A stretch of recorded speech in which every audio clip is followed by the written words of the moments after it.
A question I often get, and I usually get it more in the summer months than winter, but it could happen all year round, is the question of waiting between meat and milk. We all know the halacha is that one is not permitted to have meat and milk together. The Torah says it 3 times, and we learn out not only can you eat it together, you can't cook it together, you can't get any benefit. You can't give it to your dog or your cat.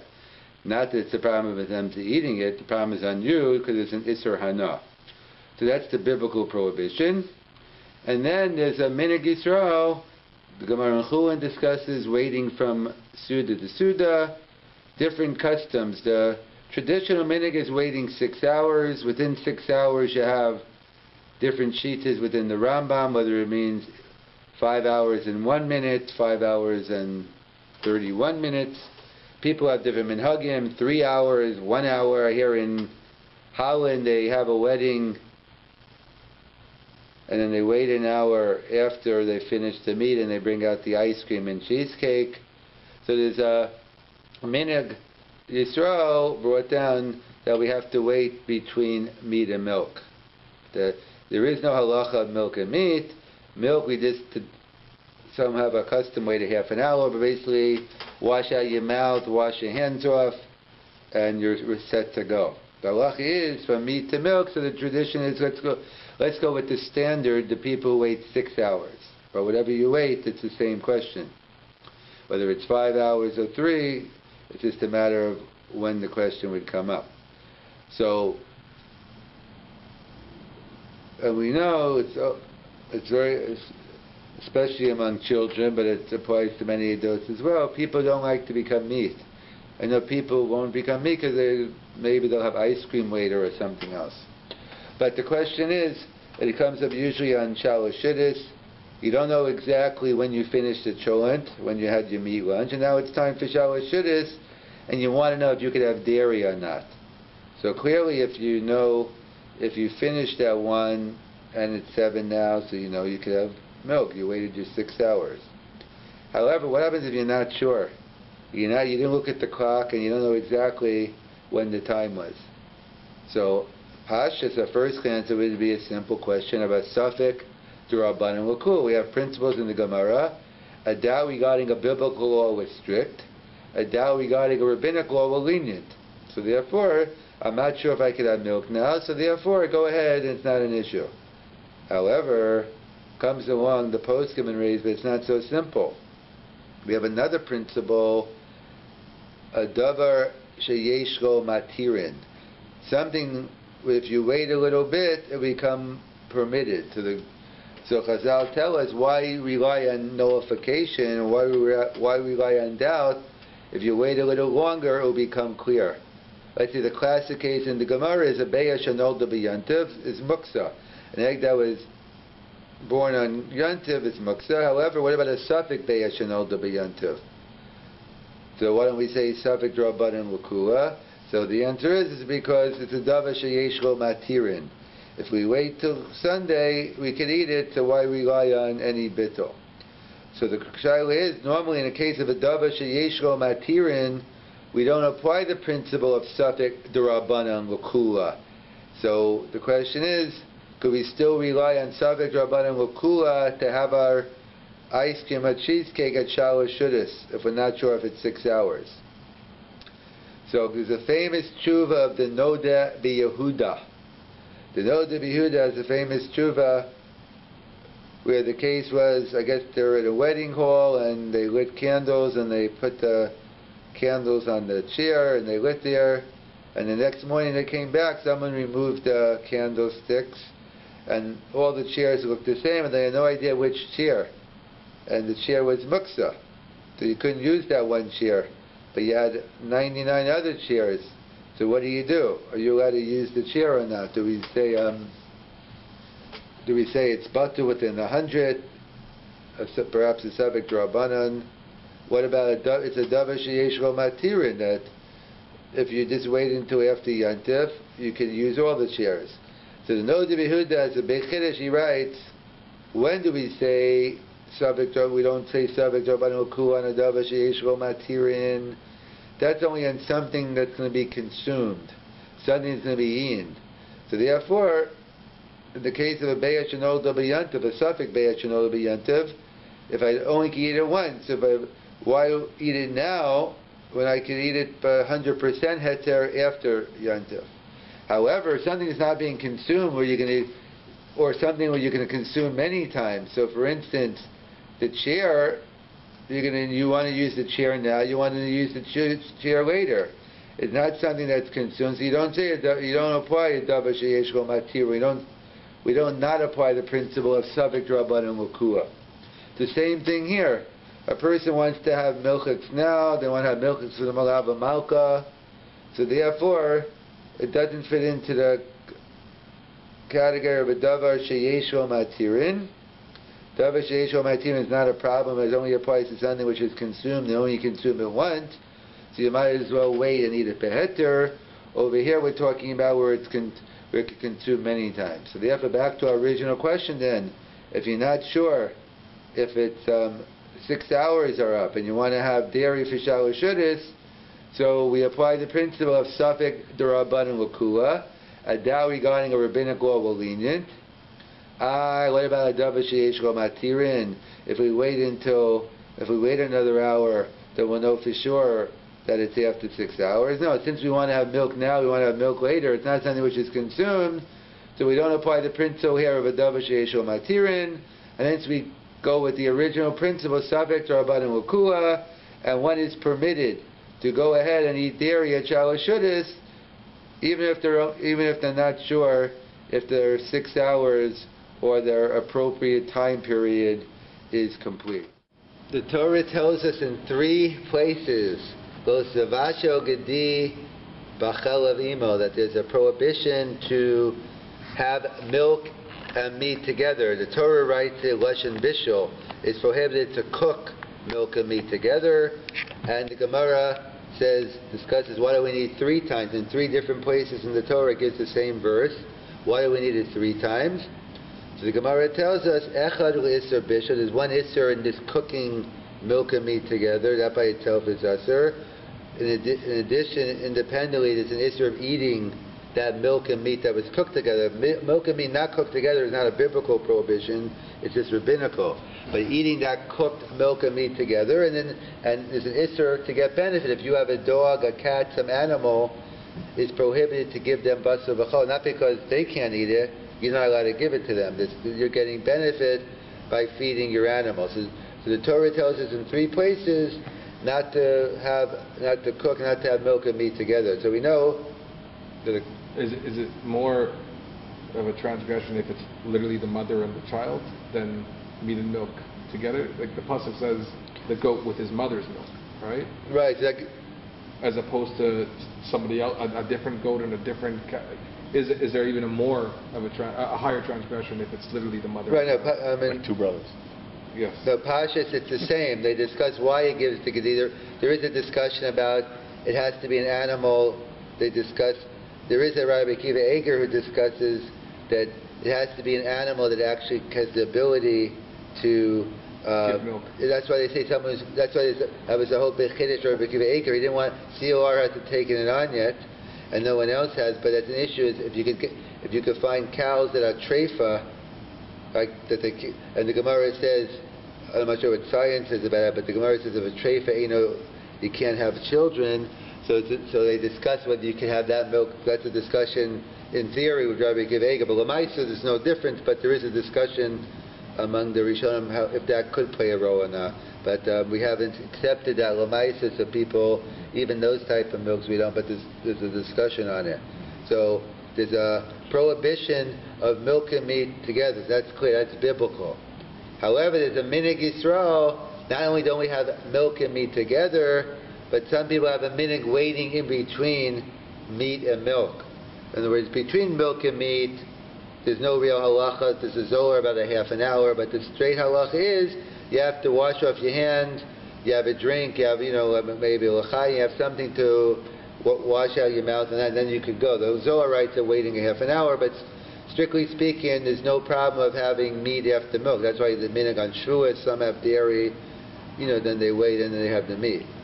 The minhag Yisrael is to wait after meat, not to have milk. As Rav Hutner likes saying, there's three things Yidden don't like having to do. One is they don't want to eat bread because they have to bench. They like to be gebenched.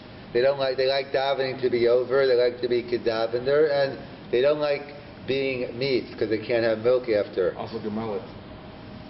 They like being gemalt, getting that over with. So they point out that there's a minhag, and the minhag is also depending. The standard minhag is based on the Rambam. It's based on the Gemara. The Gemara talks about you have to wait misuda with suda. You can't have in the same suda milk and meat. So there's a discussion. Some Rishonim say you just take off the tablecloth and start fresh. It's over. But the minhag today is, and the Rambam quotes 6 hours. So within the Rambam you have different minhagim with whether does it mean a full 6 hours? Does it mean 5 hours and 31 minutes? Does it mean 5 hours? What's pshat in the Rambam? The briskers are Mekel. They say, it doesn't mean the full 6. My minhag is 5 hours and a minute. And then you have the German minhag, 3 hours. In Holland, apparently, they only wait an hour. They do a bunch of dancing, and afterwards they bring out, after the steaks and the ribs, they bring out the cheesecake, the ice cream, etc. At the weddings, yeah. So there's a minhag Yisrael, of waiting in between. So let me ask you the question I get often now, especially with the summer and Shabbos is later, but it's a question for any day of the year. But I've got it from a bunch of people on Shabbos. Let's say you're not sure. I don't remember when I finished eating my meal. So of course, if it was 5 minutes, you don't remember if it was 5 minutes or 10, that doesn't make a difference. But within reason, you really have no idea. You think it might be time, whether it's 1 hour, 3 or 6 or 5, whatever you normally wait. Let's say you're mesupik, you're not sure if it's 6 hours. Could you eat the froyo or not? Could you have the dairy? Could you have the French onion or the eggplant parmesan? That's right. I can't go into that now. But could you have the dairy? You wouldn't know. Exactly. I wouldn't. Apparently, I heard it was very good. But so let's say I'm not sure. So what's the halacha? So at first glance, you would say it's a simple question. Simple in what way? Yes or no? Yes. Yeah, why? It's a Rabbanan. Right. So we have a famous principle in the Gemara: Safek d'oraisa l'chumra. A doubt regarding a biblical law was strict. Safek d'Rabbanan l'kula. A doubt regarding a rabbinical law was lenient, and a double doubt even on a biblical law was lenient. So over here, at best, it's a mitzvah d'Rabbanan, waiting between meat and milk. So it seems to be we apply the principle Safek d'Rabbanan l'kula, and the answer should be yes. However, not so fast.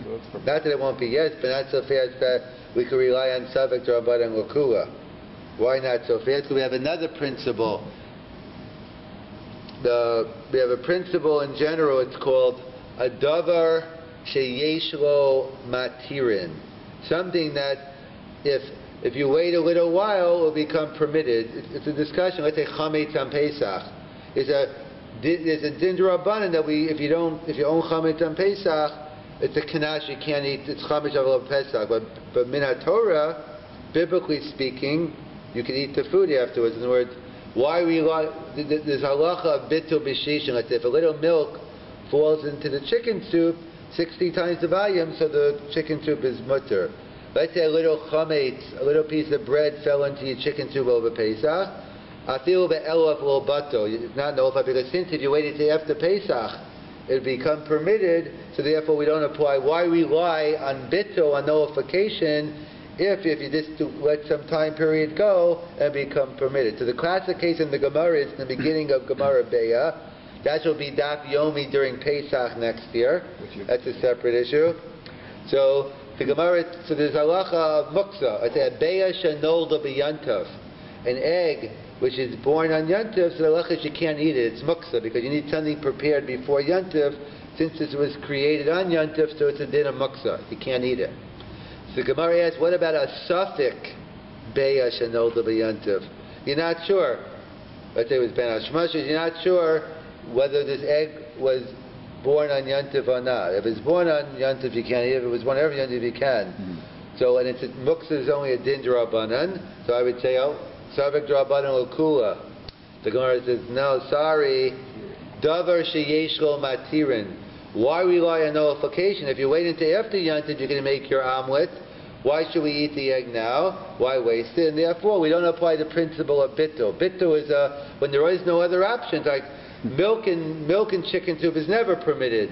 So there's nothing to wait for. Therefore, we apply the klal of bittul b'shishim nullification.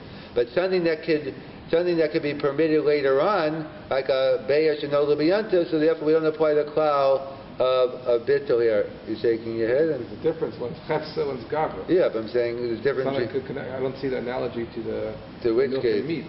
I mention milk and meat yet, did I? I didn't get there yet. I said suffix d'Rabbanan at first glance seems to be a problem. Now you want to give a potential answer, you're saying. I'm just raising the question now. So at first glance, let me get to the question. So at first glance it seems like, so let's say you're not sure.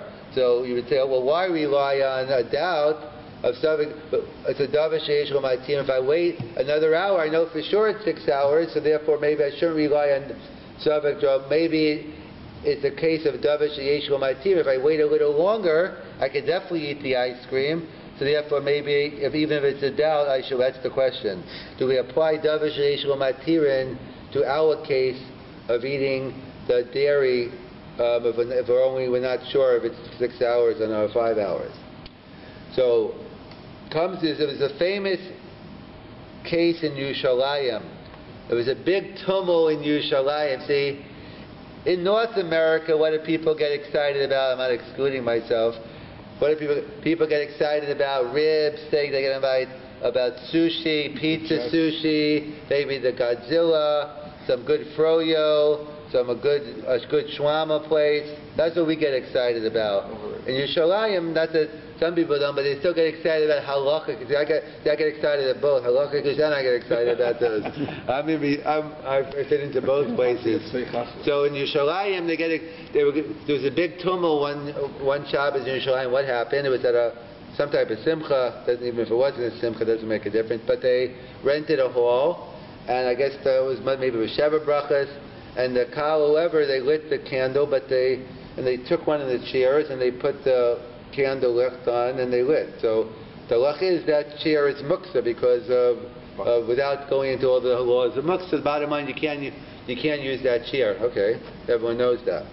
So the next morning they get back and someone moved the candles and all the chairs are the same. So they had no idea which chair was the muksa chair. So they had a big deal. They want to know, are we allowed to sit on any chairs? Maybe it's a davar sheyesh lo matirin. If we wait until after Shabbos, then we could sit. So therefore, they wanted to know, are they allowed to use the chairs? Is it a problem of davar sheyesh lo matirin? Why can't you sit on chairs anyways? No, that was muksa, so it is sahana. It's that specific. There was one specific chair that was muksa, and therefore you're not allowed to sit on it. You can't lean against a car on Shabbos? No, so the question is, so technically, not if it's going to move, it's not. The issue is moving muksa, but therefore, usually if you're going to lean on it, it's going to move. But technically, you're right, leaning is okay if leaning didn't involve moving, but they assume that you're going to... everybody should be using their parking brakes, which they don't, but if they did, there would be no movement. So getting back here, so therefore, that was this big tumult in Yerushalayim. So of course, in North America, they say, it's probably okay. They'd sit on and wait until someone told them no. In Yerushalayim, maybe they'd stand waiting for the answer. But either way, so the answer is there's no problem. It's the famous Noda B'Yehuda comes to save the day. The Noda B'Yehuda writes that when do we apply the principle of davar sheyesh lo matirin? Maybe it's along the lines you were going to say, and now you'll tell me after if it's along the lines you were. So the Noda B'Yehuda says that when do we apply the principle of davar sheyesh lo matirin? That's only if you could use the object once. So for instance, the case of suffix beya shenolda b'yantiv, I only can eat this egg once. So if I only could do it once, and then if I So then why rely on nullification? Go ahead and I'll eat it after Yantiv. But let's say by the case of the chairs, I want to use the chairs at 10 a.m. I want to use it at 1 p.m. It's not one time. I want to only something which is consumed, like a Be'esh and Old Yantiv, that's the Nodi B'Diskala. We apply the principle of Davar Sheyeshul Matir. But something you could use many times, you can't say, well, I could use, it's true, I want to do it later, but if you're going to use something many times, so he says you can't apply the klal of Davar Sheyeshul Matir. And so he says in the case of the chairs, you want to use the chairs on Shabbos, after Shabbos, hence it's not a problem. You go with Savik Rabbanan L'Kula, you don't apply the klal of Davar Sheyeshul Matir, and you permitted them to, well, he wasn't there, it wasn't his child, but based on the Nodi B'Yehuda, there was no problem of sitting on the chairs. The same thing here. So the person wants to have dairy at 5 o'clock in the afternoon, you want ice cream at 7, you want for the Malava Malka. It's not something which is to be consumed, it's not something you want to do once. So therefore, based on the Nodi B'Yehuda, we have a kula that everyone will like, that whatever your minig is, whether it's 3, 5, 6, so in the case where you're mesupik on whether it's 6 hours or not, we go with the principle of Savik Rabbanan L'Kula does stand, Davar Sheyeshul Matir, and it doesn't apply here because it's not something that you want, it's not something that only can be consumed once. You want the ice cream before, you want it after, and therefore, based on the Nodi B'Yehuda, it would not be a problem.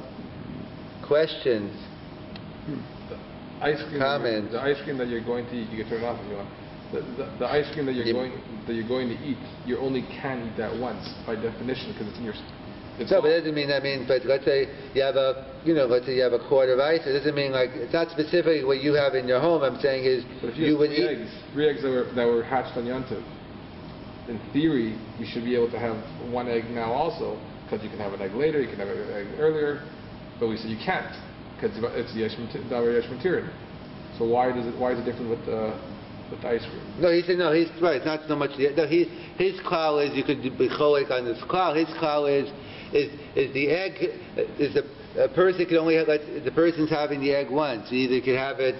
You could do I rely on bittul and say because do I rely on bittul and say, okay, so you can have the egg, or do I say, since you could wait, so therefore, so he's saying, when it only can be done once, so he says you should wait. But in the case of the chairs, that even, so since you want to continuously use the chair, right, now you're saying, yes, and now he's saying, so... With ice cream, is ice cream like the egg or like the chair? Right, so you're right. So to me, it's more like the egg. And therefore, it's different than the chairs, so the kula shouldn't apply. But you want to say, so since I think it's being framed that you always want the yogurt. Every Shabbos you're going to have it. But you always want eggs. I'm saying it seems to be more analogous to the eggs than to the chairs. And the suffix by the chairs is because the Nodi Yehuda says it's being used often and repeatedly. It's not a one-time consumption. Therefore, it's you don't use you don't have to wait. Davar Sheyeshul Matir, you have to wait. I think the ice cream is more like the egg case where you can't be mekel, you have to be machmer. Right, I'm saying you're saying the case. Why can you eat ice cream? Why you said it's good news. There's a kula, you can eat ice cream. Why? Right, so because based on the Nodi Yehuda, since we say Safek Rabbanan L'Kula, the bottom line is the reason why we're allowed, since it's a doubt regarding rabbinic law, even perhaps less, we're lenient. What about a Davar Sheyeshul Matirin? So the poskim or different people bring down based on the Nodi B'Yehuda, it's not a problem because the Nodi B'Yehuda would only say it's let's say you're only going to have ice cream once. So let's say you're going to have ice cream before, you only want the ice cream once, before Yontif or after Yontif.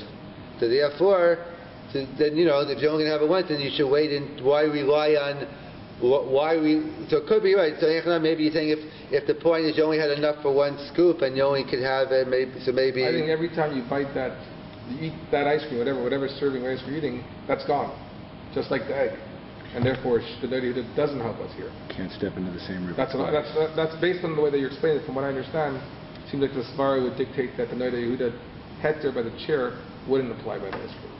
No, right, because I guess it depends how you learn Pshat and know the Behuda, because he's saying the point of the chairs is you're going to use the chair many times. Obviously, that scoop of ice cream you're eating, you're only eating once, but I guess they're looking at the ice cream as the whole. That applies to eggs as well. No, but I'm saying because the Gemara's case is only as the Gemara's case is a suffix beyash and no the beyantav. So right, the kasha would be right if you had many eggs and stuff. A batch of suffix eggs. Right. In theory, the Noida Yehuda would say that they're mutter, and that's a big chiddush. I don't know if we can say that. No, right now I'm saying is right. So in terms of we have to clarify. Have to actually see the Noida Yehuda inside exactly see what his lashon is. Right. But I hear your point in terms. I've seen the post I sort of bring it down the other way, but I hear what you're saying. So therefore, there must be something else to the Noida Yehuda as well in terms of the case. The focus, I guess, in the case, because in the case of, because both cases of the chair case and the egg, they're relying on a bittul. So the icing case is a little different anyway, which you was pointing out originally. I'm saying is because those cases are, the Noda Yehuda is why rely on bittul when you could, why rely on bittul? Yeah, so therefore, by the case of the chair, you have a reason not to rely on bittul because I need it both.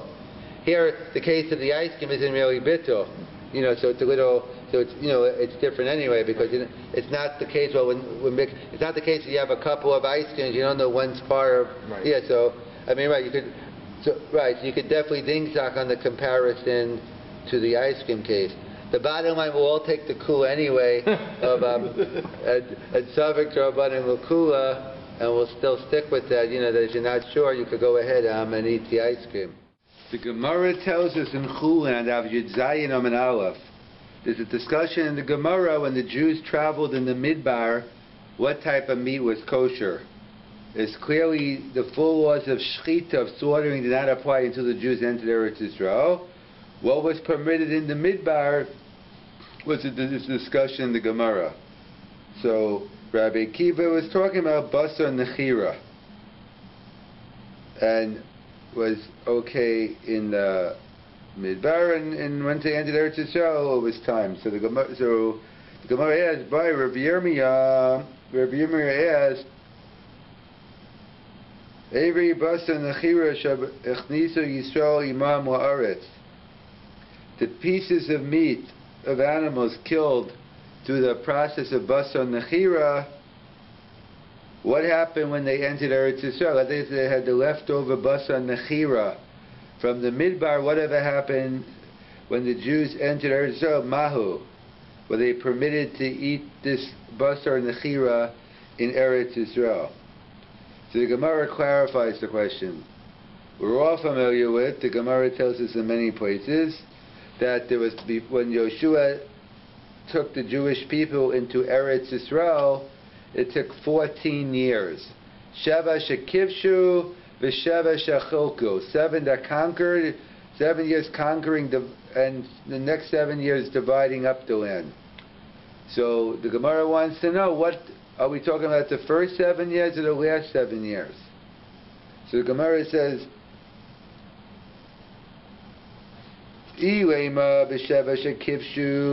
if you're telling me we're discussing the first 7 years, the 7 year of conquering, hashta davatame ishuhu, if they were permitted to eat non-kosher animals during that period, diksiv ubatim mulayim kol tuv, v'amar Rabbi Yirmiyah barabba amar Rav kasre dechazire, they were permitted to have non-kosher.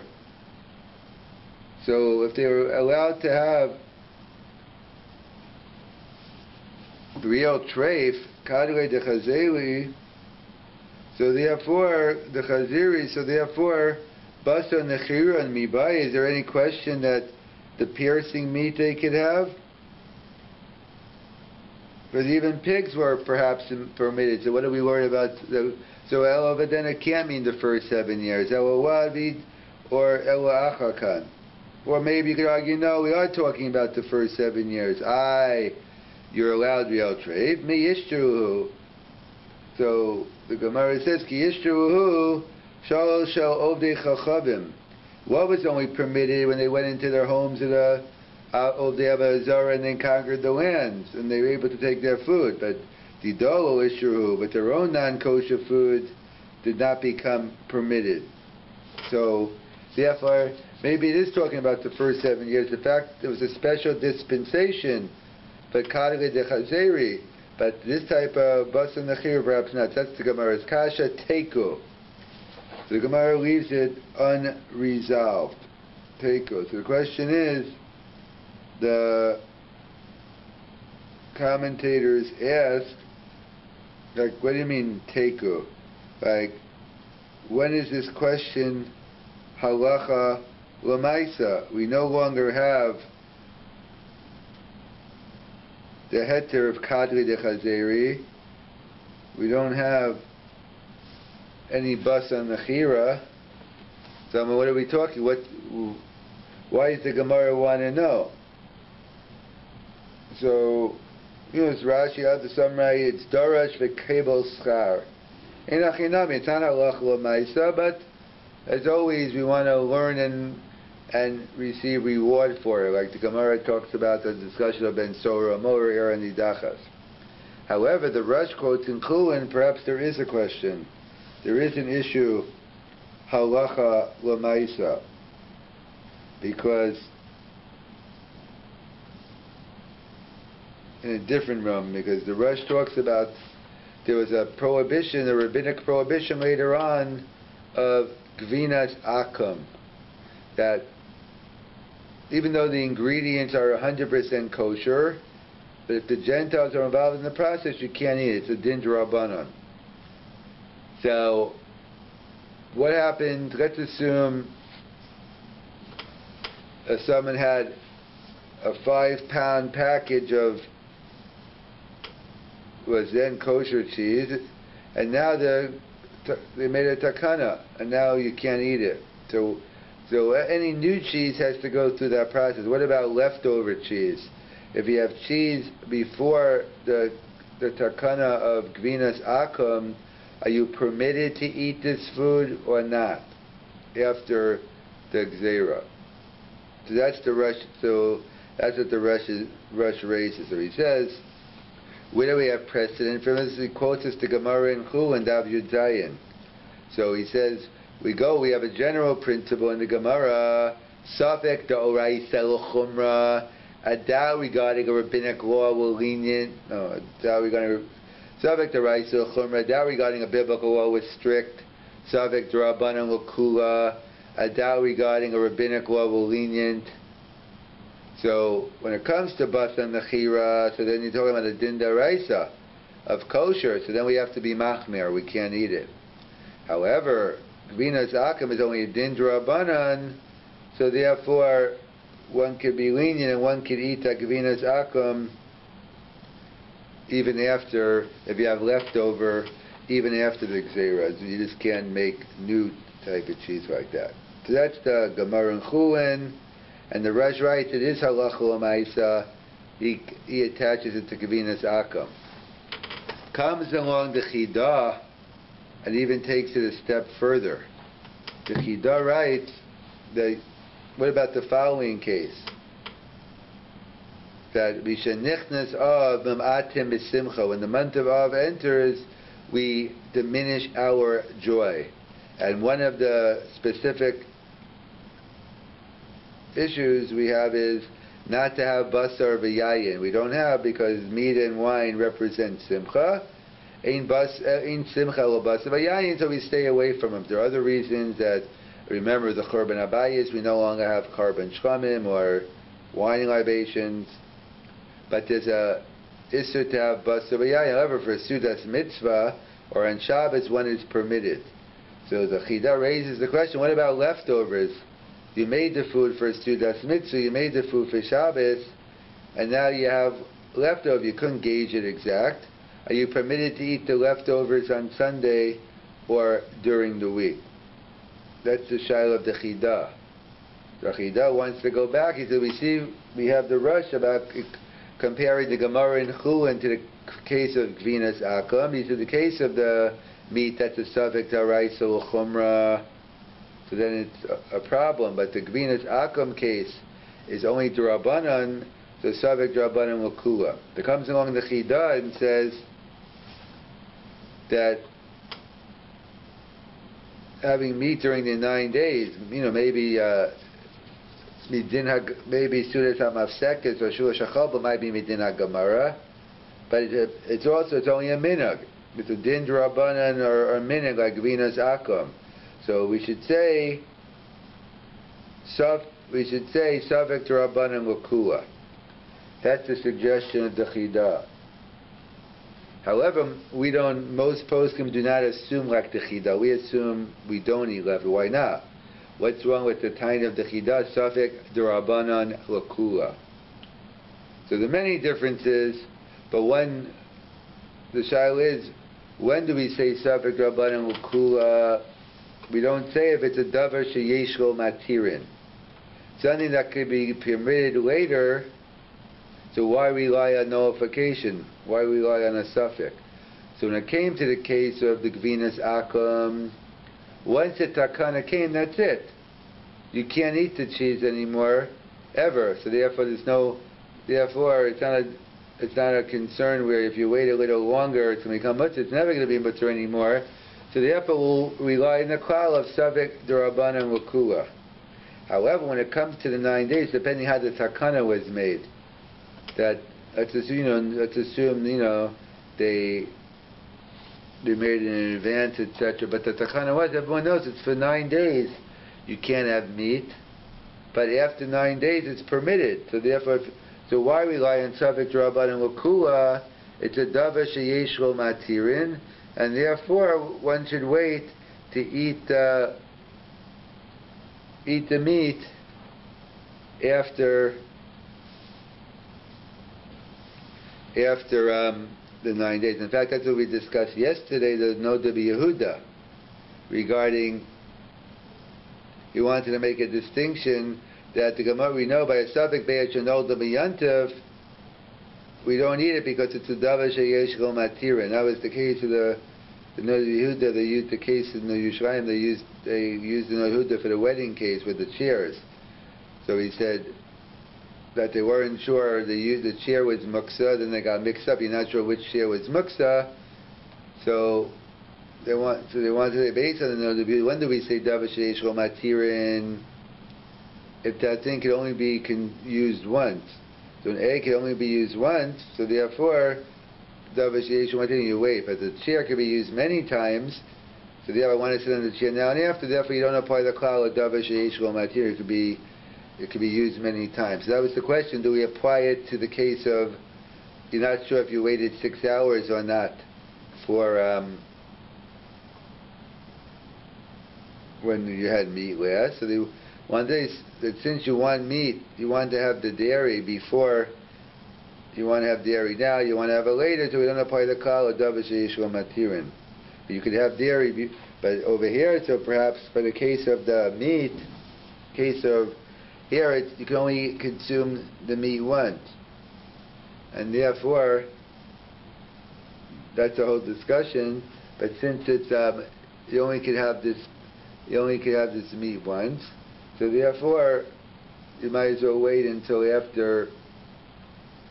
And why rely on nullification? Among other reasons, that in terms of perhaps by the meat, it's a din in the chefzer, it's a chefzer shalisser, maybe you only say it on it's a chefzer, not an it's a gavri, different reasons why, but even though the chida, the Birkei Yosef suggests perhaps maybe there's room for leniency, the minhag Yisrael is not like the chida.